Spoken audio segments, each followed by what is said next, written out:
Brilliant.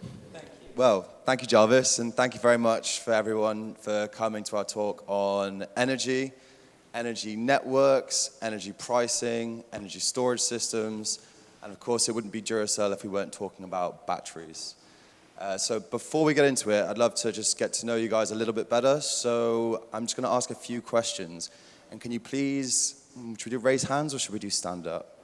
I think we'll do stand up. Let's get moving. We've all been sat down for an hour now. So can we all stand up if you have solar panels installed on your property?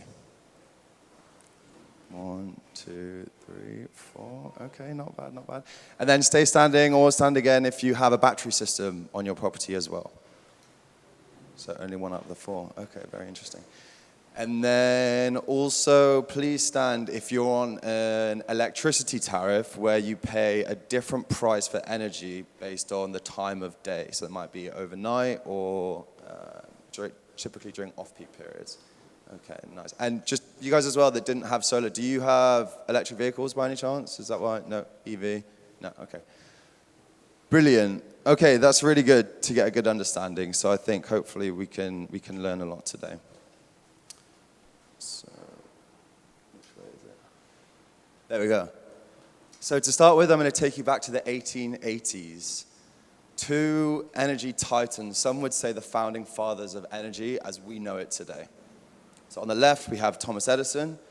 He was experimenting with DC energy, that's direct current, and he was really trying to form this decentralized approach to energy. And then you have Nikola Tesla. He was all about alternating current, AC energy, which is more of a centralized approach, generating in central areas and distributing that energy. So the way we've developed energy systems globally today as we know it is this centralized approach where we have large generators and that energy gets distributed. So it's safe to say that back in the 1880s, it was Nikola Tesla that won that battle. Oh, wrong way. Down it. Moving on to more recent times in the UK, this is a nice image of actually how the UK energy system has transformed over the last 25 years. Initially very reliant on coal, huge users of coal, and a very, what we would today say, a dirty energy mix. And over the last 25 years, we've done a fantastic job at building lots and lots of renewables. We've got an abundance of wind energy and a lot of solar energy as well. And yeah, we now have the cleanest energy mix in G7. So we've done a really fantastic job over the last 25 years. However, what I've always struggled with is why does that mean that our energy prices are so much higher than so many other countries around the world? And even this chart as well is particularly relevant because we have Germany in here who also have a very green energy mix. So if we're deploying all of this low costs renewable solutions to energy, why is it that our energy pricing is so much higher than other countries around the world? And that is largely to do with the intermittent nature of how renewable energy operates. So with coal, gas, nuclear, you have a very steady state generation, a very predictable output of energy. And now with the onset of solar and wind, obviously we generate a lot of energy when it's really sunny, plenty of energy when it's very windy, but it's a lot more difficult to balance that intermittent energy generation nature. And the infrastructure that we've built isn't really suitable for this new type of energy. And that is reflected in, so yeah, these are some key figures that I find really interesting that, lead to the, reason that we have more expensive energy as in the previous slide. So I'm going to touch on them very lightly, and Sasha's going to then go into these things in a lot more detail. But something I found fascinating is nearly a third of the energy that we pay, our energy bill, is actually paying for the energy that we actually generate. The rest is network costs and supplier costs, and that is where these areas are becoming significantly more expensive because of the intermittent nature of energy and the way we distribute it. Some other examples, we spent £1.5 billion in 2025 to turn off wind turbines. So the energy network actually couldn't cope with all the energy that's being generated from these turbines. and we literally had to pay the owners to turn them off, stop. So we were effectively paying double. All of that money went straight onto our energy bills. And one of the issues there is like a lot of the energy, wind energy we're generating is in Scotland.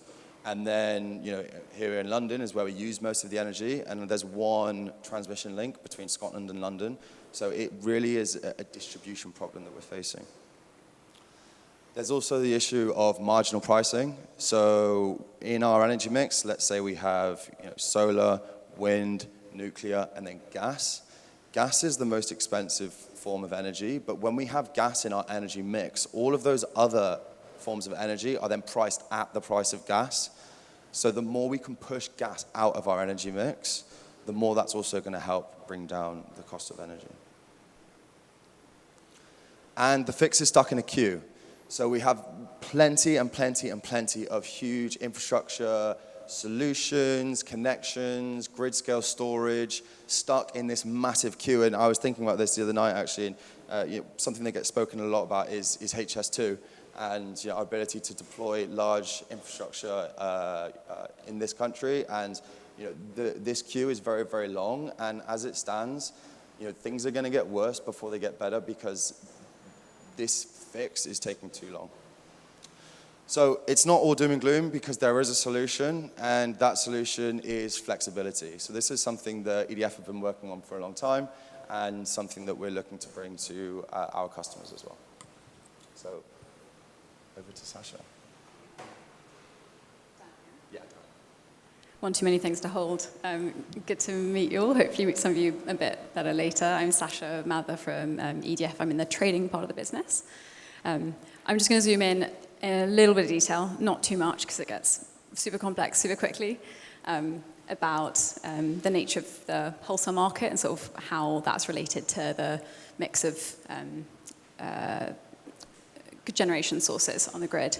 So here we're looking at 1 year's worth of power, comparing 2018 in the sort of brown line at the bottom and 2025 at the top.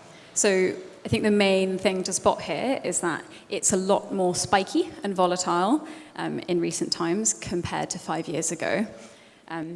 You may have heard about this wonderful German term, Dunkelflaute, which is when you have very low wind and very low solar. So basically in the darkest, coldest, stillest periods of winter, that's when this generation stack that Ollie was referring to most often cools on gas. And in those times, we have these super high prices kicking in. It's when no other resources are available, when all the batteries have been used and there's nothing left to fill them up. Before moving on, actually, I better add here that this spikiness is, in one way, a problem because all the energy retailers have to sort of find a middle line to bill all their different kinds of customers. I'm not a tariff developer, so don't ask me about these. But there's also a massive opportunity for anybody who can help in flattening those peaks and trying to bring down, to create more equilibrium. So one of the solutions to that problem is in controlling the generation mix, which is already a huge part of the system, and another is in generating flexibility. So that can both refer to generation, and it can also refer to the way that we consume power and when we consume power. What we're looking at here is a forecast of the flexibility needed out to 2050. There are a number of scenarios. This is the more punchy scenario, hence the super, super high numbers. But what we're seeing is that the role of gas is going down into the mid-30s, and in sort of this ochre color and green for DSR and V2G, those are the components that correspond to consumers and also businesses that can provide that flexibility over time. And I think the exciting thing is that the role of balancing the grid just used to be for different kind of generators. Now they're increasingly making these markets accessible to consumers and businesses, whether it's just your household or whether you have electric vehicles or whether you have batteries. By providing these services, you can get paid And basically the whole market is being redesigned currently by a whole number of different players, Ofgem, Vesnes, NISO, to make it work so that consumers and businesses can partake in this balancing role and be rewarded for that. So it's a behavioral shift or potentially an automated shift as well. Maybe it's like you're scheduling your battery, for instance, or that you're handing over control to a trusted third party to provide that service. Obviously, in interest of Olu's business, the cost of batteries is coming down, which is why we've seen quite a big uptake in people consuming them, buying them. And I think a third interesting point here is that a large part of the role in balancing the grid currently falls down to grid-scale batteries. So these are like huge containers in fields next to pylons whose day job is purely to balance the grid and provide a financial service for that. We don't really see them unless we happen to see them driving down the motorway on a train line, but they're a massive, massive part of our electricity system. They are subject to the same cues that Ollie just narrated. Any kind of consumer asset, so like a battery in a home, is not subject to those same cues. So obviously they're much smaller, so it takes longer to get there. But once you roll it out at scale, you're not subject to those same blocks. Okay, I'm going to try to illustrate sort of what flexibility means.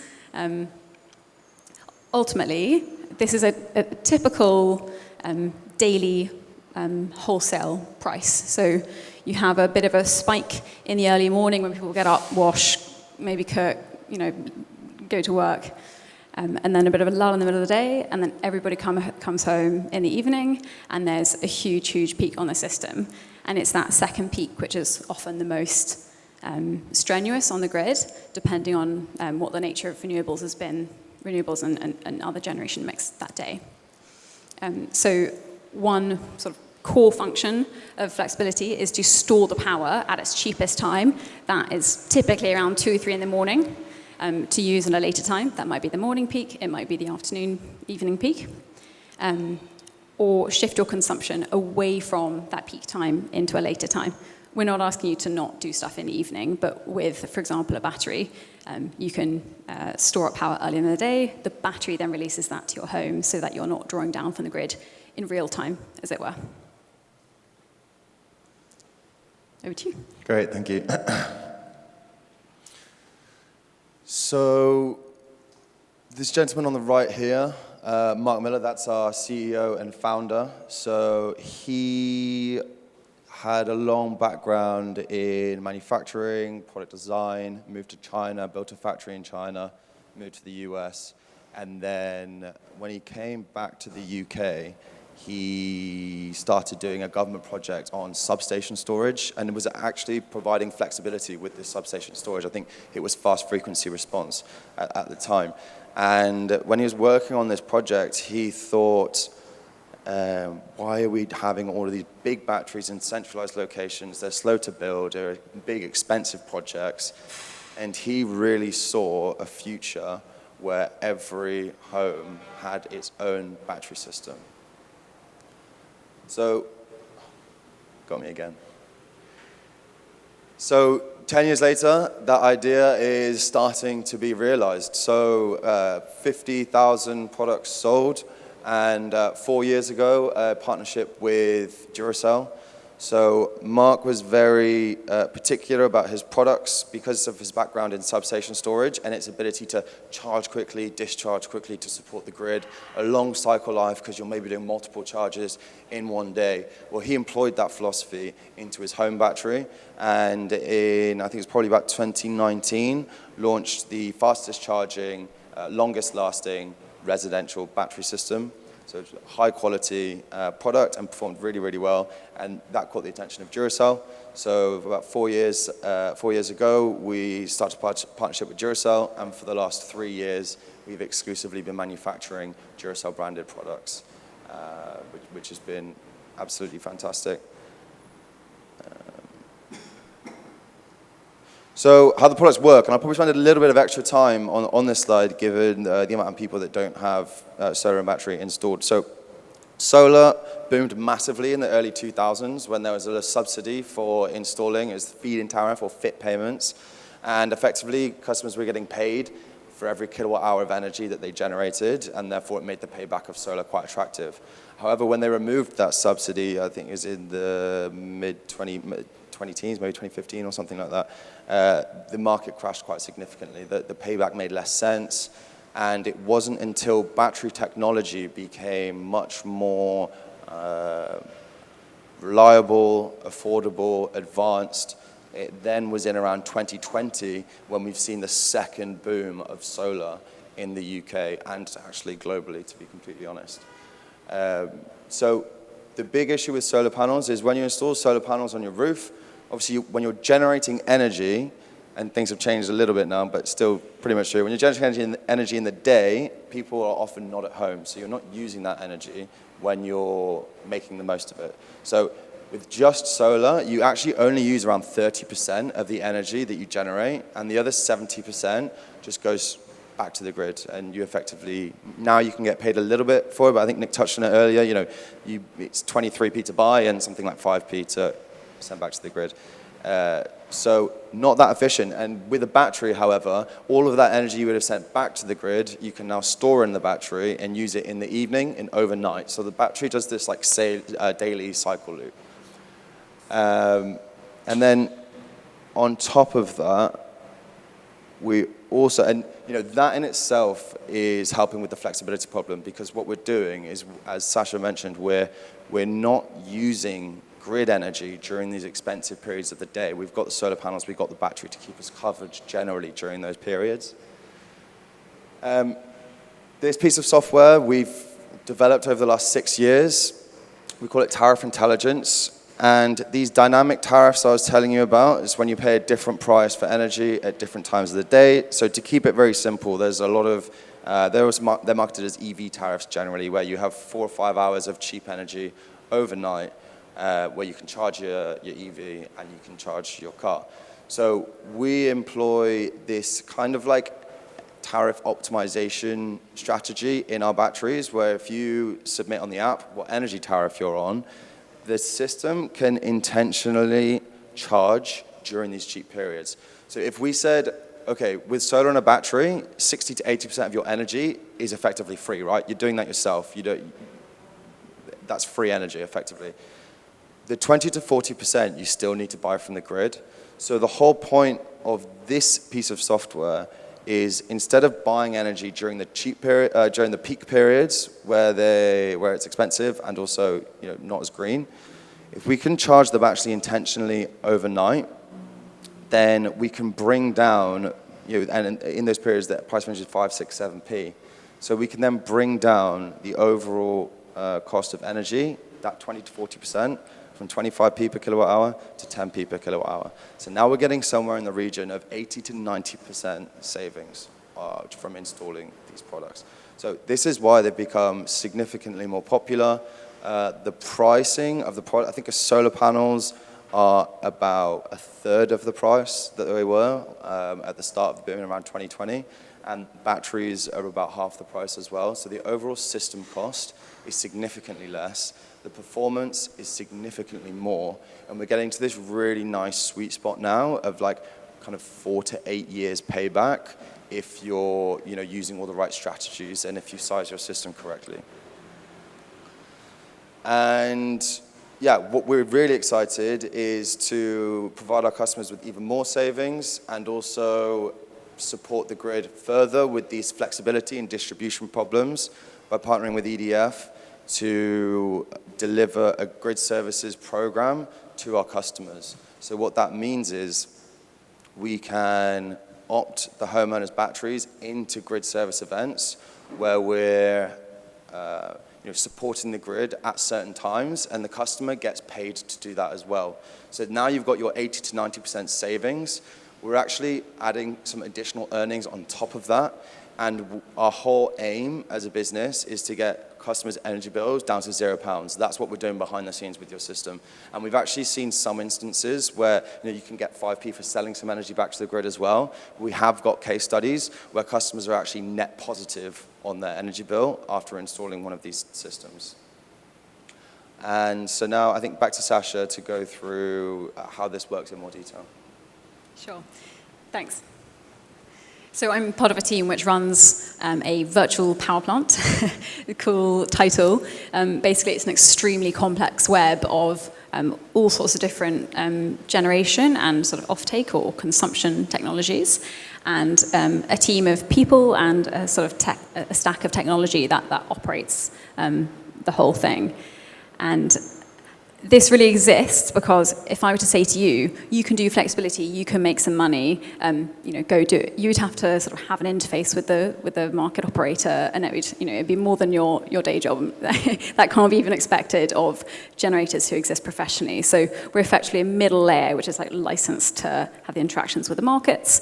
And in the context of the consumer side, it's also really important to get the proposition correct so that it's beneficial for the consumer, as well as providing value to the market.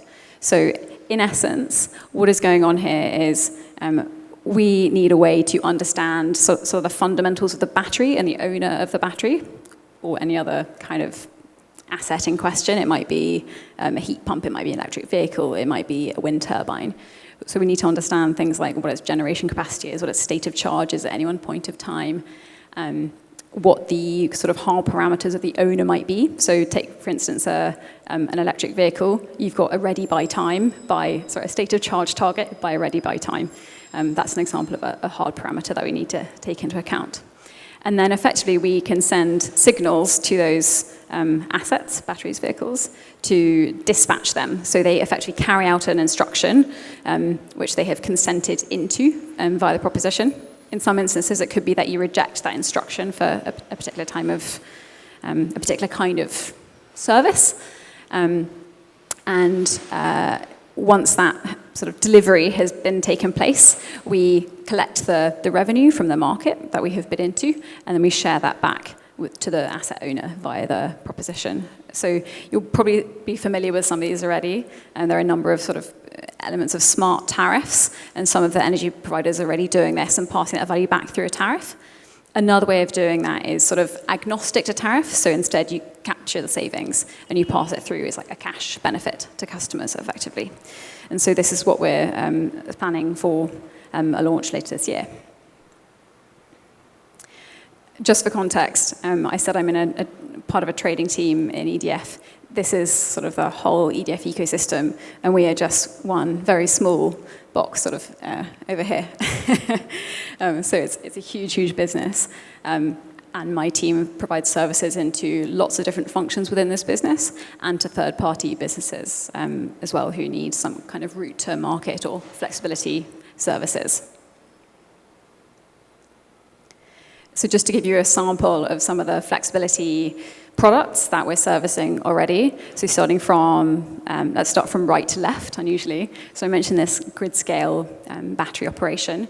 EDF is one of the largest optimizers of grid-scale batteries. So they can be owned by investment firms, generators, private individuals, providing services to the grid, and we take in all sorts of different signals to determine what is the best course of action for that battery in terms of supporting the grid and providing revenue to the asset owner to pay back the capex of the asset effectively. We're starting to do this more and more for medium and large scale businesses to bring down their energy cost. A lot of them are on similar kinds of tariffs like we consumers are, which is sort of crazy given the fact that their consumption is quite changing every single day. Batteries can be a huge opportunity for bringing more data centers onto the grid. We're seeing it happening anyway, and a lot of them are just buying their own gas generators so that they can secure connection or secure power quicker because of this connection queue that we've seen. So batteries are a huge part of what is arguably an inevitable change. I know there are split opinions on this topic.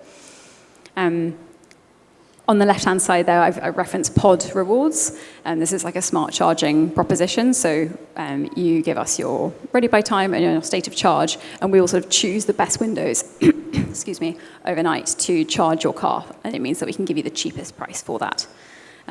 If you don't have a battery or an electric vehicle at home, you can do what they call demand-side response in the industry. Basically, you give some kind of signal to consumers to behave in a certain way, and you can reward them for that. And lots of different retailers have done it differently over the past year or so, but for EDF, it's been Sunday Saver. So you reduce your energy a bit in the evenings during the week, and on Sunday, you get a whole day's worth of free energy. And they've had sort of tens of thousands of customers participating in it over the past year or so in sessions. So that's the more sort of manual end of the spectrum, but it's easier to access when you don't have a battery. And I think there's lots of talk in government about flexibility and this energy transition being like an equitable thing. It can't just be for those people who've got batteries and electric vehicles. So that's just a sampling of what we do. And to give you a bit of a flavor as to what these grid services are, it gets super complex really quickly, but you could think about it simply as there being some national services and some local services. So nationally, we're picturing like the huge steel, aluminium pylons, high voltage. I've spoken about the wholesale electricity market in terms of that spiky pricing. That's one way that we can sort of capture some value by serving to flatten that grid. What I've described here as the blackout backup system is called the capacity market. It's like a backup reserve which you basically get paid to participate in the unlikely event that the system has a blackout. In the country here, we have never had to call on it, which is pretty incredible. But the service exists nonetheless, and it pays a lot of different kinds of assets to partake. So it's pretty low risk from the perspective of a consumer to be one of hundreds of thousands of assets participating in that. And there are a number of others which require sort of much more complex metering and things, which I won't go into now. And then on the local side, to put it crudely, the folks that operate the sort of wooden pylons, when you have new like housing developments or new sort of business districts built, you can have quite constrained areas on the grid. And so each of the distribution network operators run sort of day ahead and week ahead and year ahead tenders to procure flexibility in like hyper local areas to say, if you can turn down a little bit this time or turn up a little bit at this time to take off some of the solar, we can pay you for that because it's cheaper for them than having to run around turning things off themselves effectively. So that's a bit of a high-level view. What we'll be doing in this grid services initiative is bundling all of these together, taking a sort of average price. We have to take a bit of a hedge ourselves as to what we think we're going to be able to generate from these markets, and we pass it through to consumers either via cash or via a tariff effectively. Over to you. Cool. Thank you. So, yeah, I think this paints a nice picture of individually, comparatively very tiny, these home battery storage systems, but together, a huge power station. So to identify the numbers is quite difficult. We're doing a lot of research and a lot of market data, but we did about the market in total, there was about a gigawatt hour of residential assets installed last year. And I would say that we've been growing very quickly, so I would say that probably takes us to about 3 to 5 gigawatt hours of residential assets across the UK, which actually puts all of those battery systems aggregated together, makes it one of the largest power stations in the UK, and it's certainly growing very, very, very fast. So we're really, really excited to launch this initiative. We're starting a trial, or we have just started a trial with 50 users, but we envision tens of thousands of our customers to sign up to this scheme over the coming years, and other schemes as well, not just our products, but we really want every battery system to be involved in supporting the grid in this way.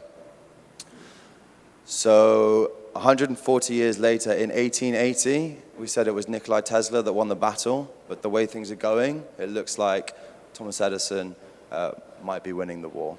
So thank you very much for listening, and we welcome your questions.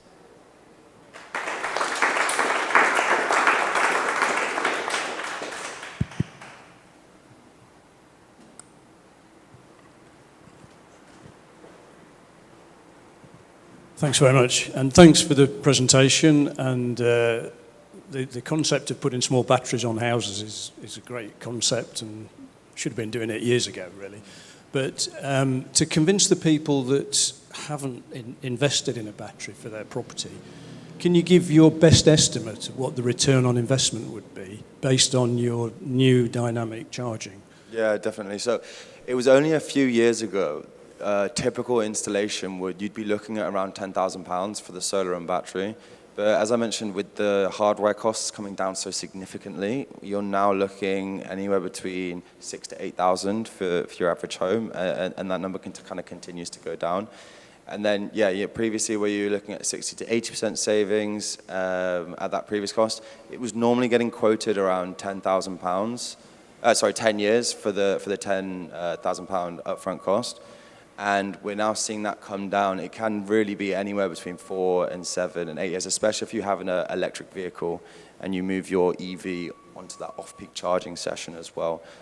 So it's come down significantly. Some of the data, installation companies are governed by the MCS, which is like a consumer protection scheme, and the calculations of payback are based on some very old lookup tables about solar generation.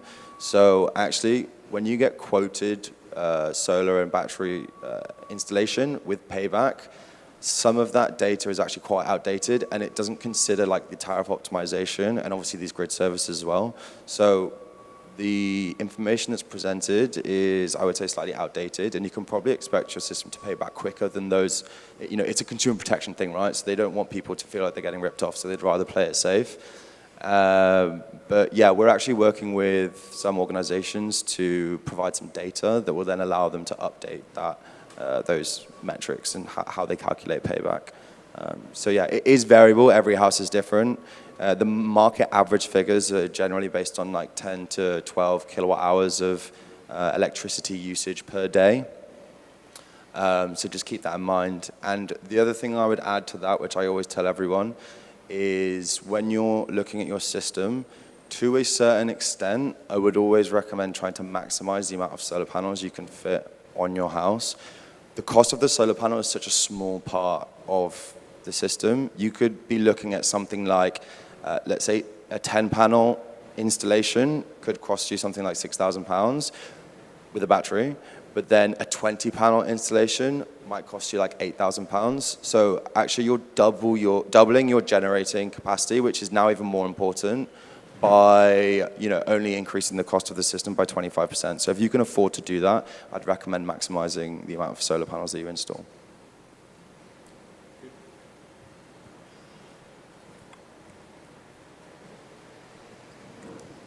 What's the lifespan of your batteries, and what happens after recyclables? Great question. So the batteries are warranted for 10 years, but also, depending on the product, is about 8,000 cycles.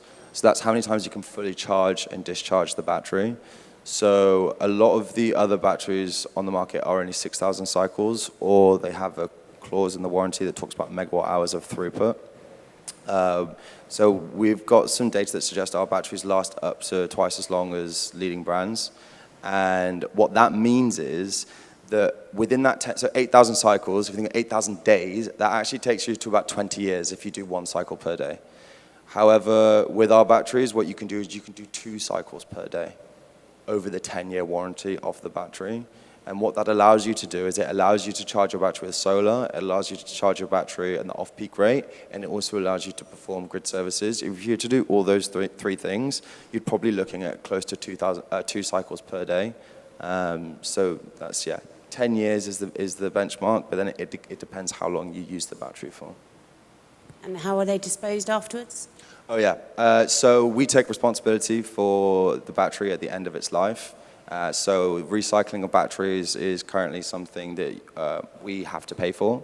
But as the number of batteries that get recycled increase, that's likely to turn into a profitable industry at some point, I would say. Yeah. Thank you.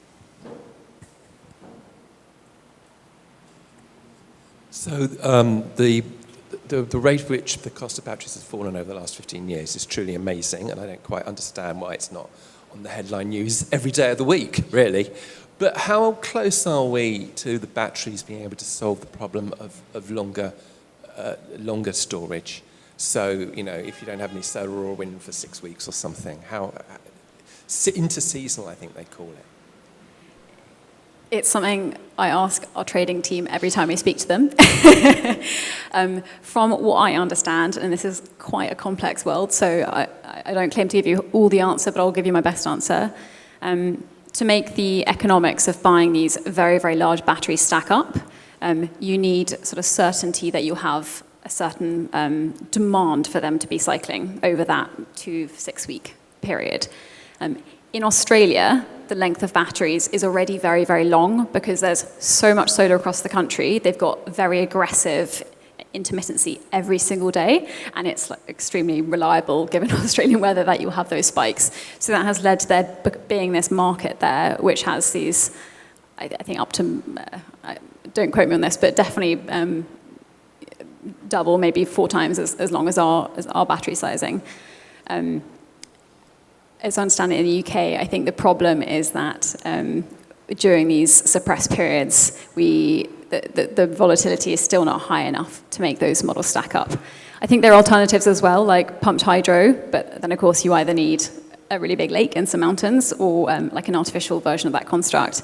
But they're still subject to the same fundamentals. That there needs to be enough monetizable cycles in the market to make it worth investing in that bit of hardware. It's something I'm super keen to see, and I'm asking people every day to work out how long it's going to take to get there. But the unfortunate truth of the matter is that gas turbines will remain in use into the 2030s, and that was according to the optimistic scenario of that. It's called a future energy scenario from DESNZ.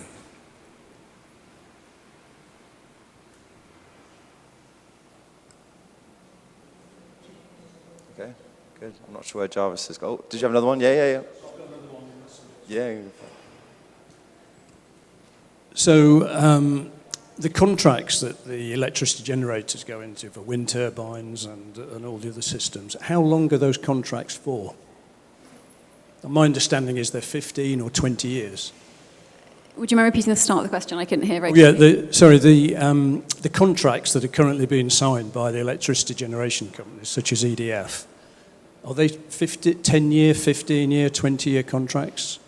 Are you speaking about like purchase power agreements? So like when they take power off a wind generator in the North Sea or onshore? Well, I think there's a annual cycle, or there's a cycle of bidding for a wind turbine farm, and then it gets, there's some haggling and it's agreed what the price is. But I want to know, once they've set a price for a wind turbine or a solar park, how long is that contract set for?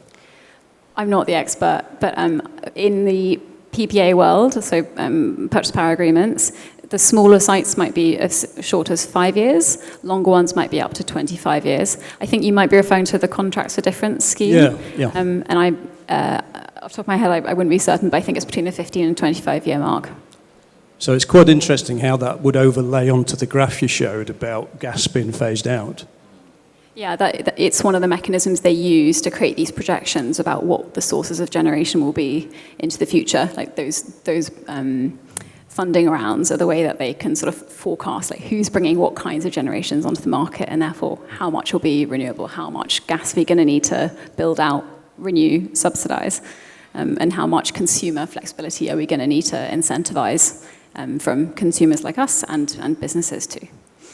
So I think the key question is how long gas will continue for. That graph showed gas declining. If it doesn't, and we're locked into 20, 25-year big energy contracts, that graph is not going to be realistic.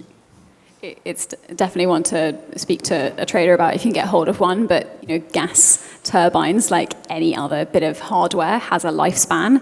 A lot of the current gas capacity is turbines that were built in sort of the 90s or noughties, and they're sort of going through cycles of long life maintenance now to last out that period.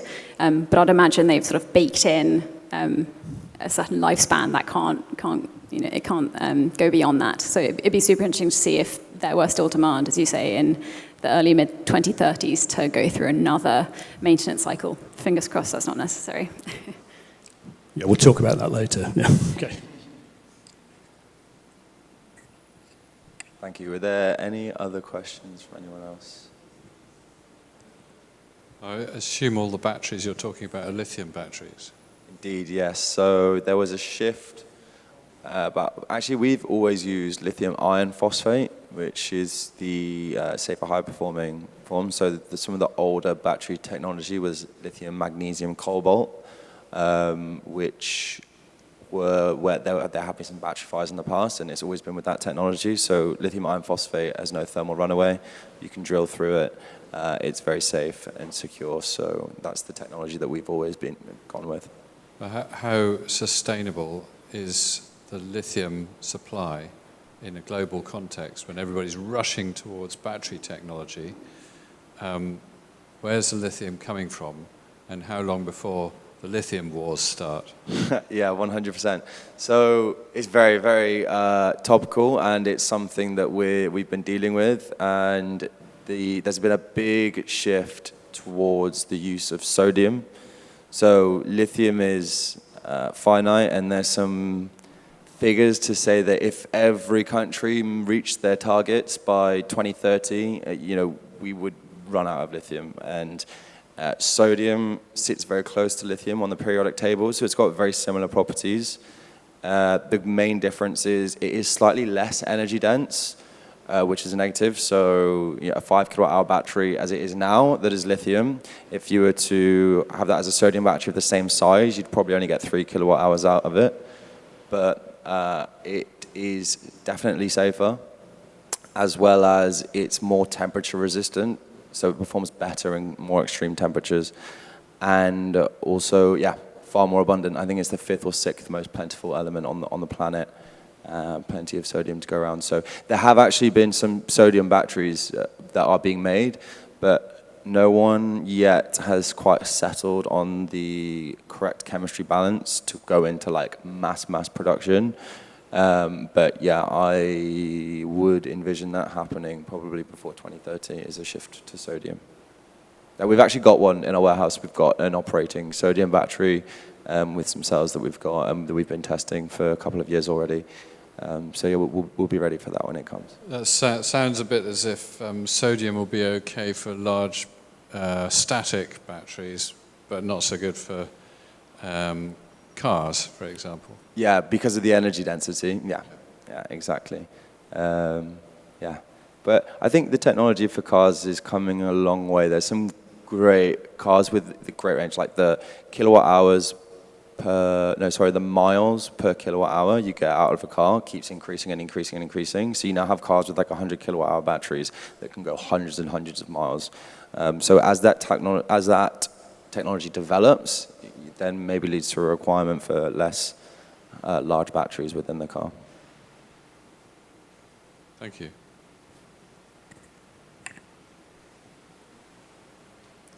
Okay. Good. Well, thank you very much, everyone. And yeah, hope you enjoy the rest of the day.